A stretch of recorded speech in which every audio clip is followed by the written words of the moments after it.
Gaur egun zein da katalanaren egoera hemen, Andorran? Les xifres que van sortir de l'enquesta del 2022 no eren dolentes, ja que un 46% dels enquestats deien que la llengua materna era el català i un 60% bastant alt que utilitzaven el català normalment pel seu dia a dia, per la feina, per les gestions.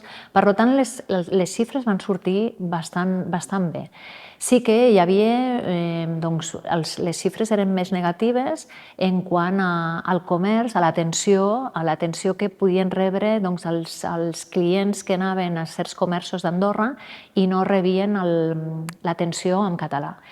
Nosaltres també sabem, som conscients, que la propera enquesta no sortirà tan bé, perquè en aquests darrers anys hi ha hagut un augment considerable de la immigració, de gent que ha vingut a viure a Andorra, i això d'alguna manera també tindrà conseqüències en l'ús de la llengua. Per això el govern d'Andorra ens hem avançat en algunes mesures.